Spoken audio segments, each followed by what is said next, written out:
Hey everyone, it's BDF44 coming at you with another video. I kind of want to weigh in on the Naomi Osaka um, press conference situation. I don't know how to word it, but she had a press conference uh, after a match, I believe it was. Wasn't really certain of the context of the presser, but I did watch the entire presser, and uh, she had a moment where she needed to kind of put her head down, fight back some tears, and it was a lot of controversy surrounding the situation because the agent of Naomi Osaka released a statement just basically saying that the tone that the reporter used when initially asking the first question he just felt was a form of bullying, and he just felt like that was he came to the defense of Naomi in that regard. And listening to the guys on First Take, they were essentially saying that they didn't understand where that person was coming from in regards to making that statement. They didn't agree with it,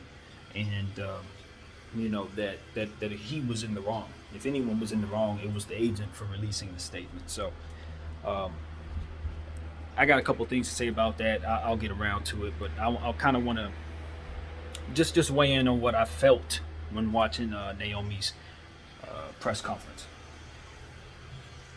What I saw was a woman under a whole lot of stress, heavy stress.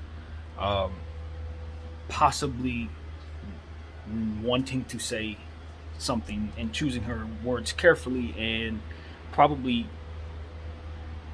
somewhere in the ballpark of that kind of thing was stressing herself out. That's what I felt was happening.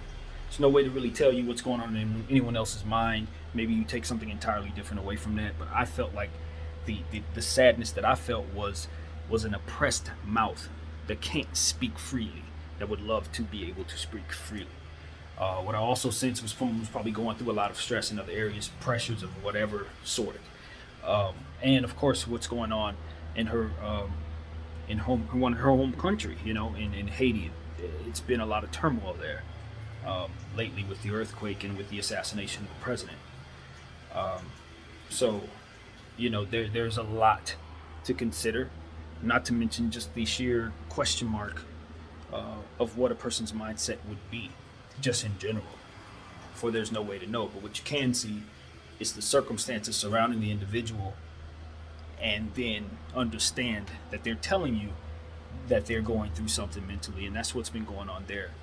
She's been letting us know that she's been struggling with her mental health, and that's something that is honorable.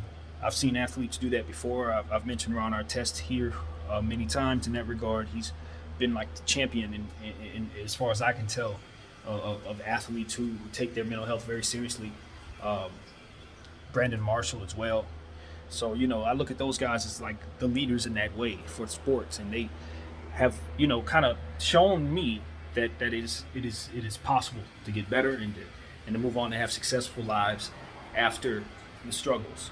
And even though the struggles may continue, so will the fight to fight against it. So will the fight against it. So, um, I know that Naomi Osaka is yet another champion in that regard, and I hold her just as high in that regard. I think the first initial introduction to Naomi Osaka I received was when she um, was able to defeat uh, Serena Williams, and received a whole lot of initial um, just praise for how she handled the grace of beating the great Serena Williams. It was a situation where you would think that she had lost. She was so humble, and she gave so many flowers, so to speak, to Serena during her speech of accepting victory. And it was just the humility of the person, the soul of the person that bled through the gesture that made you understand that this was going to be one of the great athletes that we would pay attention to in terms of character going forward. You knew then that she was going to be special in that way. And ever since then, she's just continued to display greatness on the tennis court, and has been able to display a certain level of transparency that you can't do nothing but respect off the court, and a certain level of grace that in how she holds herself off the court. So that's what I think of Naomi Osaka. You know what I mean? And I know that she's Also with a young fella in the hip hop community that I hold just as high, young Corday. You know what I mean? He's also a high character individual um, in the culture of hip hop. One of the more high character individuals out there. So you understand that these two folks are introspective. You know what I mean? They're positive figures out there, and you tend to look at them with a certain level of reverence and a certain level of consideration that maybe you wouldn't give to others who don't have that image. Um, and that's just how it goes a lot of times. I think at the end of the day, as far as what I took from the press conference, I didn't necessarily think that the reporter was significantly sensitive in his question, and basically it was a very complicated question to try to answer because it was layered in nature and worded in such a way that was kind of hard to interpret. And I think that's what Naomi was saying, because essentially she listened to it, said, let me think about that, and then asked him to repeat it. And it was like, that was fascinating. Initially, the question, what the dude was basically saying is, how do you, and I'm paraphrasing obviously, but how do you manage, it's a very difficult question, how do you manage not being so happy about dealing with us? Not so, the word he used, I think, was not so crazy about dealing with us, versus needing to use other platforms outside of these settings to promote your other interests.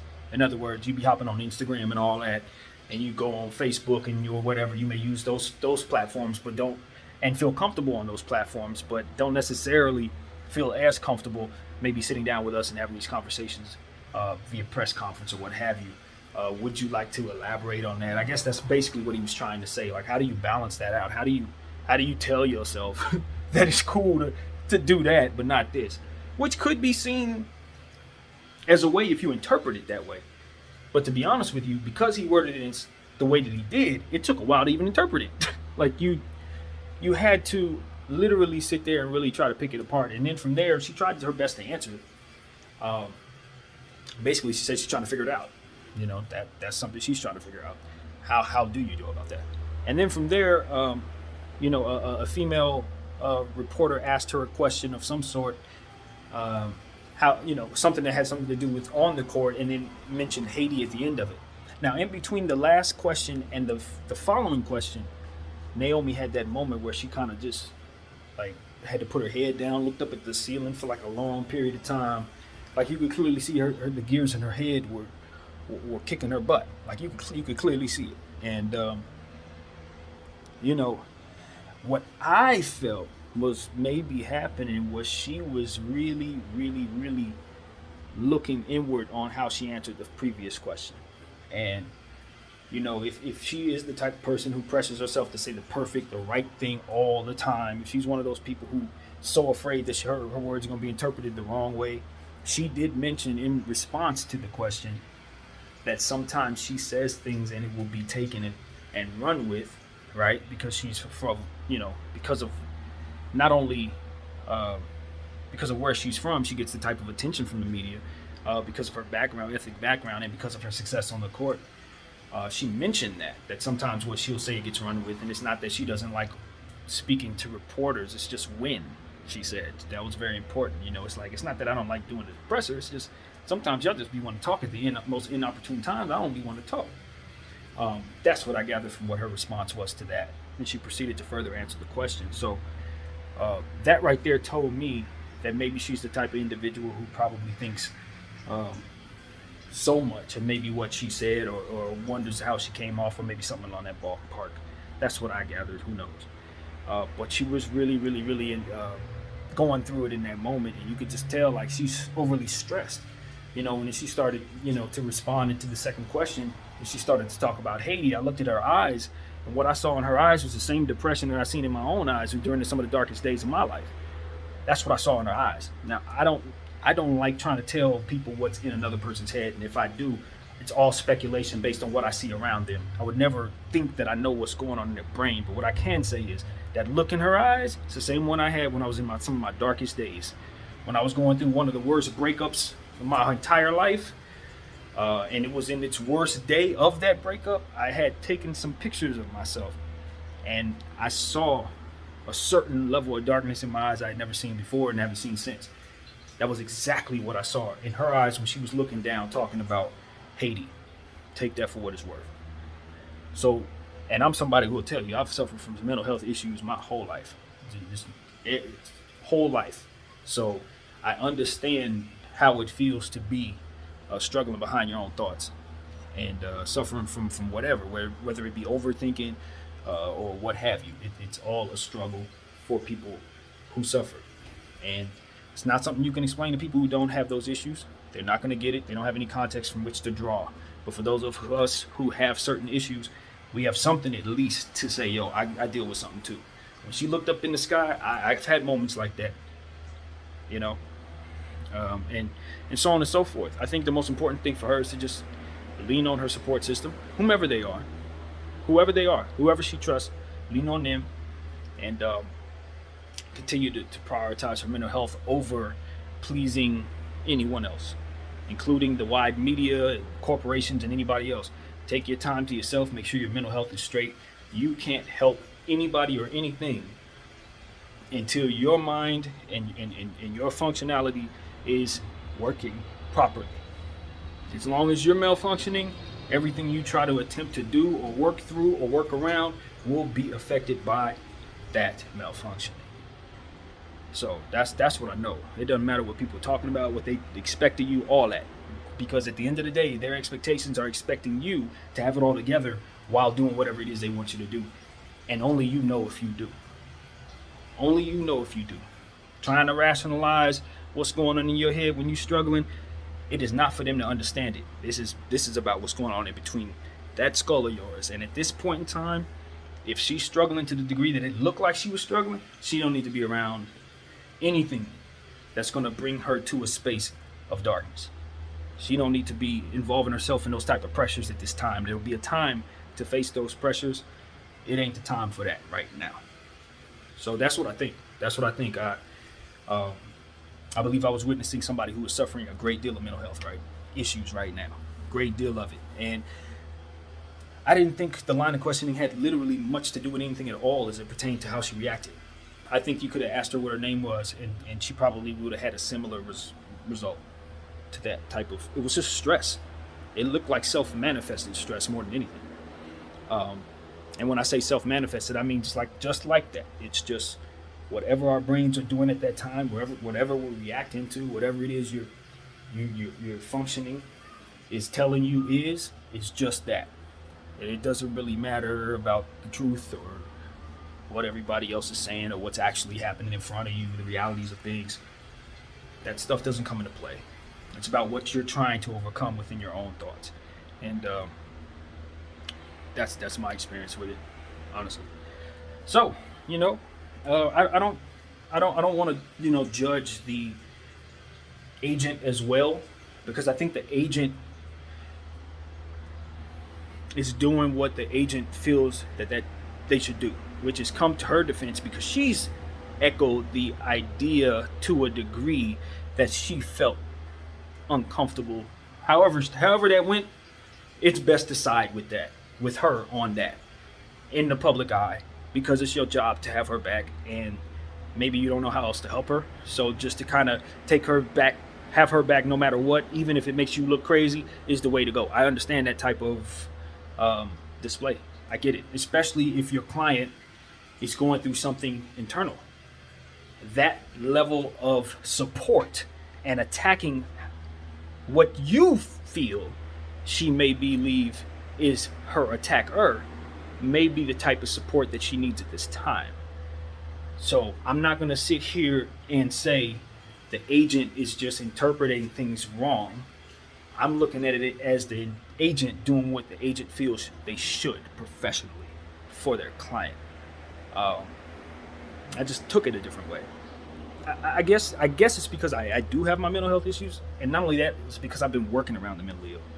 And see, that's a whole another story. When you are working around people who need a lot of help, and you understand that sometimes they just need to see and feel that you have their back, or that you're not a part of whatever it is that they feel threatened by. Now, I'm not saying that's her mindset at all, but what I'm saying is that's the certain level of sensitivity that you deal with when you're dealing with anybody who's mentally struggling. That's what worked for me in dealing with them, letting them know that they are supported, even against reality, for the sake of the support itself. Okay, it's called being care. It's called handling people with care. That's what that's called. And you just take what comes with it. You see what I'm saying? And her family thanks you. You know what I mean? And she thanks you when she's having a good day because she knows you had her back. And that's how I took it. That's how I took that. Another way to take that is the agent is mistaking what their job is and misinterpreting what took place and probably shouldn't say anything at all. You can think that as well. There are two ways of looking at that. I just happen to choose this one.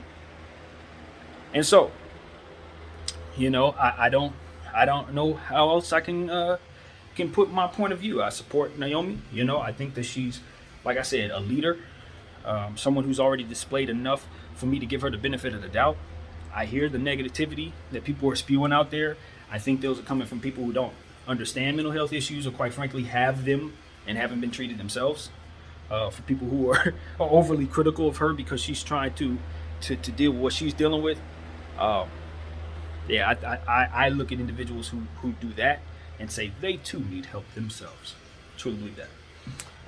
So that's what I have to say, man. My name is BDF44. Thank you all for watching. I'm out.